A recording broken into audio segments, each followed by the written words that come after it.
សានស្ងាត់យំនេះបានគូស្នេហ៍សងសាបងអូននឹងដូរដៃថែទៅទីក្រុងធ្វើកាពី3ខែអូនក៏ស្គាល់អ្នកថ្មីប្លែកកាវៃស្រុកស្រែមកជិះកាវៃអត់ស្ទូឌីយោធ្វើមិនបងអត់ទៅបីអត់ចេះហាយសូធ្វើបនលើក្នុងកបីនៅនឹងក្រៅគោមិនបែកតែប្រុសសង្ហាដូចបងរ៉ូមីយ៉ូគេផឹកស្រាបងវិញផឹកតែគេចៃលុយដុល្លារបងចៃលុយខ្មែរគេអ្នកធ្វើការបងអ្នកធ្វើស្រែគេមានស៊ុបខាបងមានស៊ុបឆ្កែបងមានស៊ុបខៅដូចបណ្ដាកំសាន្តគេមានស៊ុបក្រអត់ទៅណាក៏បានក៏បងស៊ីស្មៅគេទីសាំងទាំងកាមបងនៅហាក្តៅ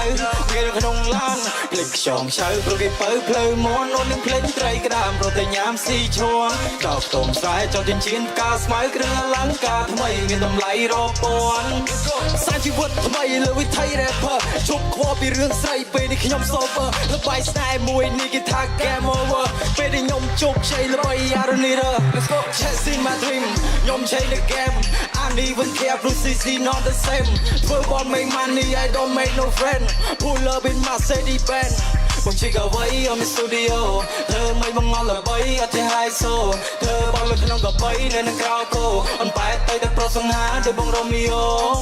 គេផឹកស្រាបងវិញផឹកតែគេចៃលុយដុល្លារបងចៃលុយខ្មែរគេអ្នកធ្វើការបងអ្នកធ្វើស្រែគេមានស៊ុបខាបងមានស៊ុបឆ្កែធ្វើសម័យថ្មីឲ្យគេយល់ឲ្យគេអត់សំពីពីធម្មពលលោកតាស៊ុនស៊ីសមុទ្របបពីកំពង់ស្ពឺភ្លឺខ្លាំងបំផុតទូគេដុតឲ្យរលាយខ្ញុំនៅតែជាងារសុទ្ធពុតតែបន្តិចខ្ញុំនឹងខ្លាចទៅជាចិញ្ចៀនលុបតគំនិតពុតជីវិតដូចជាហ៊ានពីមិនគឺជាសិស្សខ្សោយដែលក៏តែអ្នករៀនតែខ្ញុំនឹងលើកពៀនទីផ្ទះធ្វើអ្នកមានតែខ្ញុំនឹងលើកមកមុនអ្នកកំពុងស្ពឺលាសង្សារចាស់ព្រោះនាងធ្វើឲ្យខ្ញុំឈឺជេរទៅហៅមកតែពេលនេះហៅលេងលឺបែរដងចាក់សោព្រោះលេងចង់មានជំងឺបងជិះកាវៃអត់មាន studio ធ្វើមិនបងអត់ល្បីអត់ទេ high so ធ្វើបោះលើក្នុងកបីនៅនឹងក្រៅគោមិនបែរទៅតែប្រុសសង្ហាដូចបងរ៉ូមីយ៉ូគេផឹកស្រាបងវិញផឹកតែគេចៃលុយដុល្លារបងចៃលុយខ្មែរគេអ្នកធ្វើការបងអ្នកធ្វើស្រែគេមានស៊ុបខាបងមានស៊ុបឆ្កែទាំងអស់គ្នា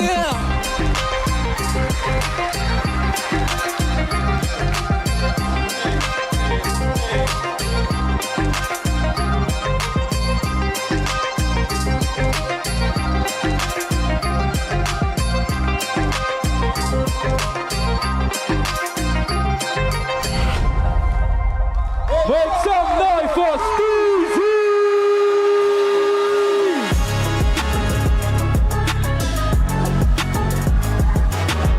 Yo, yo, yo! Wow, wow, wow! Hey! Okay, ឥឡូវនេះចា Alright ចង់ដឹងពី comment របស់ coach សូមជិញសម្រាប់បងយល់ល្អមែនតើមកដល់វគ្គនេះគឺប្រកាសជាល្អហើយ semi final ហើយផងអត់ល្អទៀតល្អមែនតើហើយចំណុចដែលមើលទៅវាអត់តំណងត្រង់ចេះអូនឯងថាអូនឯងអីគេក្នុងបទនឹងនិយាយមកដូចអូនឯងអន់ជាងគេហ្មងគេមានសុភខាយើងមានសុភឆ្កែយើងអន់ជាងគេគ្រប់យ៉ាងប៉ុន្តែអូនឯងថ្ងៃនេះលយណាលយជាងបងទៀតហ្នឹងហើយដោយសារដោយសារសង្សារចាស់ធ្វើឲ្យឈឺចិត្តពេកអញ្ចឹងយើងធ្វើឲ្យសង្សារចាស់យើងឃើញថាហ្នឹងហើយហើយមានចំណុចមួយទៀតដែលមើលទៅដាក់ក្នុងប្រូនអត់សមហ្មងថាសង្ហាដូចបងរ៉ូមីអូមានកន្លែងណាសង្ហានេះបងទៅនៅពីក្រោយបងអត់ទេកន្លែងហ្នឹងខ្ញុំឆ្ងល់ដែរតាអត់ទេនេះគាត់និយាយលេងណាអូខេប៉ុន្តែបើនិយាយមែនតែនសាច់ការទៅគឺល្អមែនតែនលយមែនតែនគឺការមុជបញ្ចូលជាមួយនឹងចង្វាក់ខ្មែរជាមួយនឹង hip hop មើលទៅឃើញចូលគ្នាល្អមែនតែនអរគុណសម្រាប់ល្អថ្ងៃនេះអរគុណច្រើនបង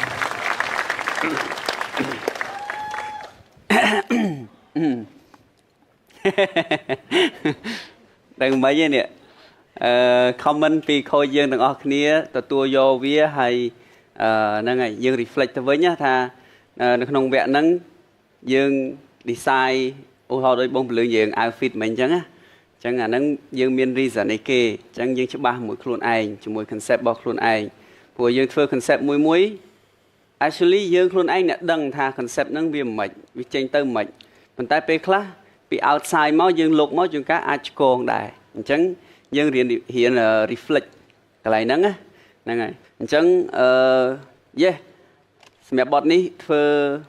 វើបានល្អហើយអញ្ចឹងក៏ពិតចំណុចមួយទៀតដែលល្អហ្នឹងបានន័យថា ជំរៀងចេញមកវាធ្វើឲ្យយើងស្ដាប់ទៅស្តៀងឬក៏ថា familiar ដូចបទដែលយើងធ្លាប់ស្ដាប់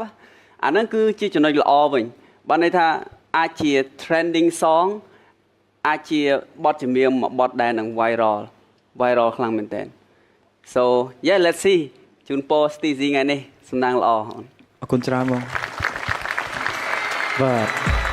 CZ ថ្ងៃនេះធ្វើបានល្អបន្ទាប់ពីស្ដាប់ comment របស់ coach យើងហើយ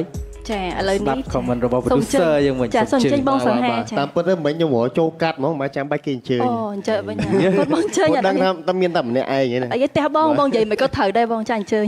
មកដល់វគ្គនេះ Steezy សង្ឃថារចំណុចអវិជ្ជមានអត់បានហើយក៏សង្ឃឹមថា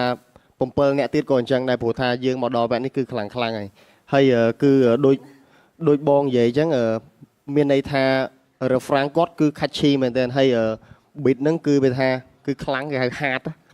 ហើយការសរសេរទៅលើ beat ហ្នឹងគឺថាបដោះប្រសងគ្នាបានល្អមានន័យថាភ្លេងក៏ខ្លាំងអ្នក rap សរសេរក៏ល្អហើយ flow ដែលគាត់ប្រើហ្នឹងគឺគេហៅថា catchy ដែលយើងដូចបងសុជាតិគាត់បានលើកឡើងហ្នឹងថាយើងធ្លាប់ឮណាតែពិតគឺ catchy ទៅហើយការលេងប្រូគឺវា yeah element